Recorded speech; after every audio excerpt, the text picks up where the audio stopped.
pavasaris atėjo į mūsų žemę.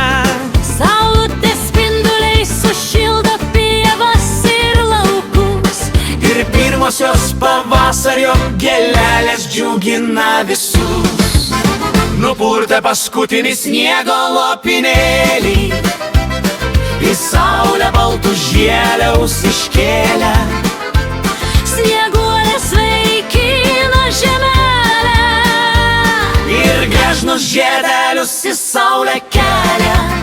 O kai žemelė žalia kilimą pakloja, jau pievose purienos geltonuoja. Jos mėgsta drėgmę, paupyrai pražysta. Atrodo pieva tarsi saulės karalystė.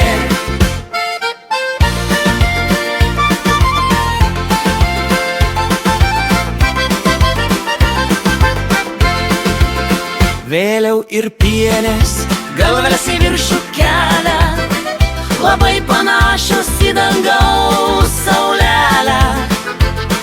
O miškuose žibutės jau pražydo, jų mėlynumo net dangus pavydi. ir plūkės lyg kokios pamaivos, miške dažnai jos savo rūbą maino. Žiedai balti, geltoni ir rausvi, Miške jautiesi tarsi pasakų šalį, jau ir mamos darželyje pražydo gėlės. Gražuolės tulpės išskleidė spalvingus lapelius. prie namo ir narcizai lyg geltoni kareivėliai. Ir net įvairie spalviai krokai džiugina visus.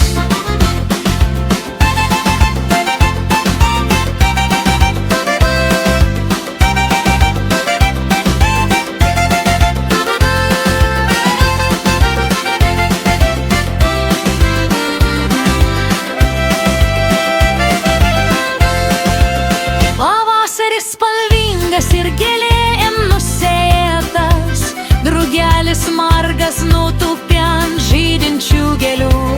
Ir kaip pavasario mes galim nemylėti, jei jis mums pažeria tiek nuostabių spalvų.